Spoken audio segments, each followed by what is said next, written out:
Python ships with lots of power out of the box. It comes with a bunch of functions and methods that are built into the language and are available to you to use without needing to import any extra libraries or modules.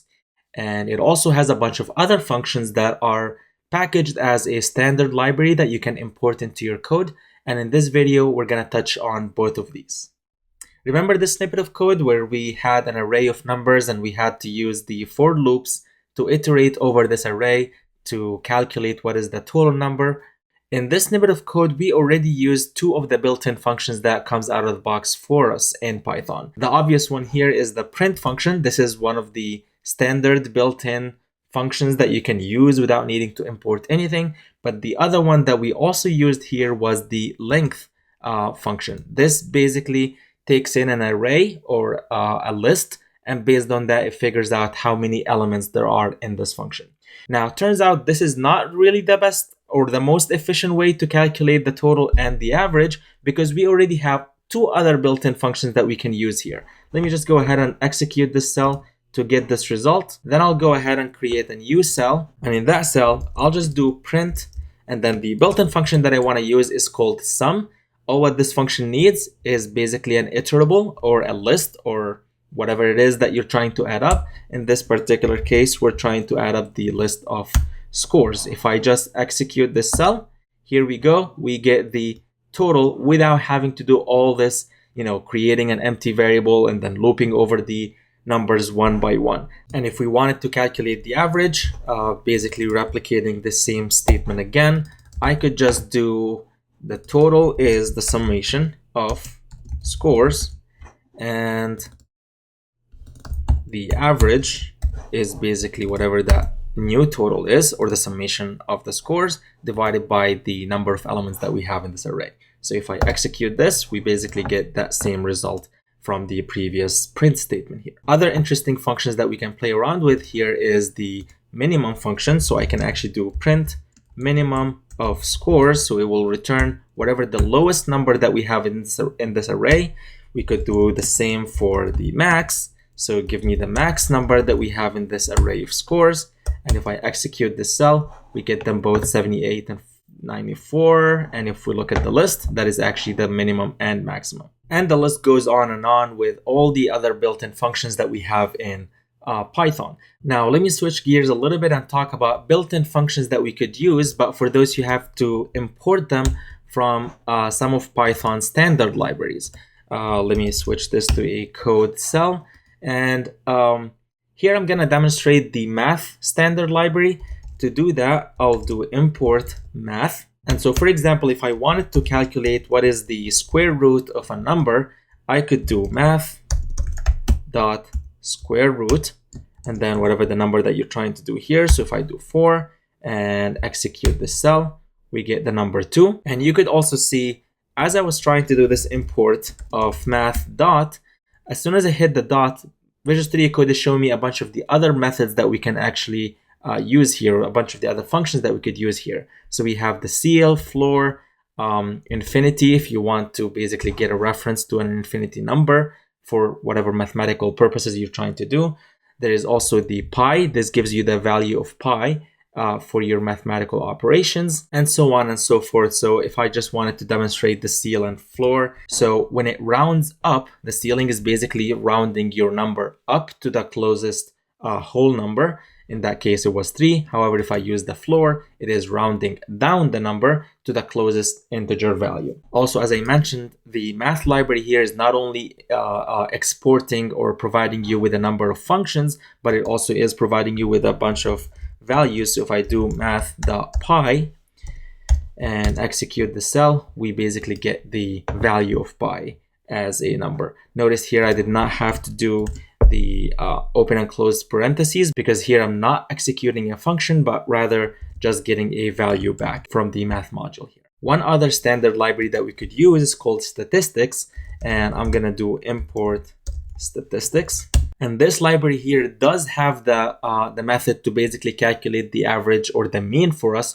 without having to divide the summation by the length. So I'm actually gonna go back and copy this list of numbers one more time down here. Let me put it here.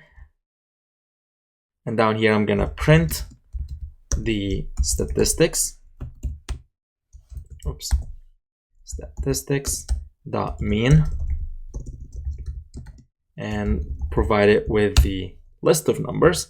And if I hit enter, we basically get the same value for the average that we have calculated earlier over here. Now, this standard library that we're importing here, the statistics one, comes with more than just the mean function. If I hover over that, Visual Studio Code is basically pulling the doc string or the documentation about what this module is, and it basically explains what are the functions that are available for you to use. So this module provides functions for calculating statistics of data, including averages, variances, and standard deviation. So you got the mean, you got something called geometric mean, the median, the mode, the quantiles, so on and so forth. And you can see actually some examples for how you could use that. Down below, you see other functions for how you can calculate the variability of your spread or the standard deviation. All of these are also functions that are available for you to use, and so on and so forth. Now, one other standard library that we can talk about is the datetime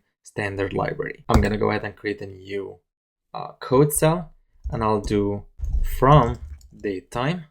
I want to import datetime as well. And you can already see that this looks a little bit different from how I've been importing the other standard libraries, but I'll talk about that more in the next video.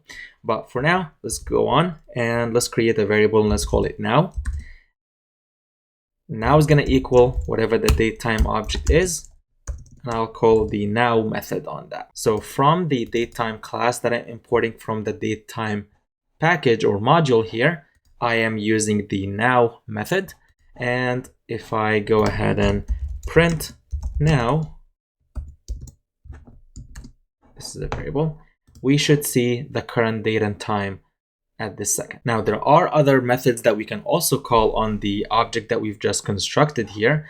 So let me go ahead and use the string format time.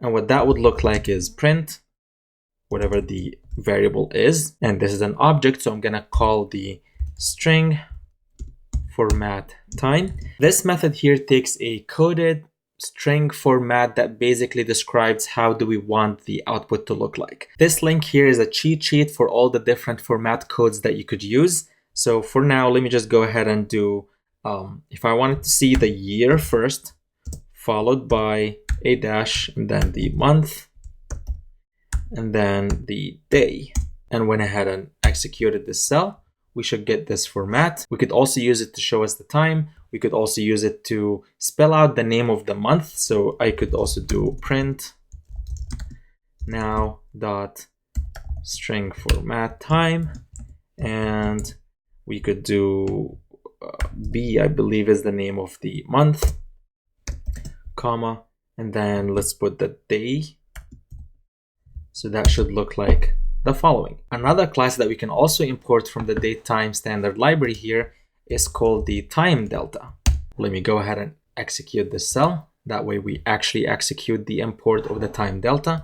But what that would look like is like so. Let's say if we already have the variable now, but what if I wanted to calculate what would be the date in 25 days? So I'll go ahead and do print, or let's create a new variable. Let's call it date after 25.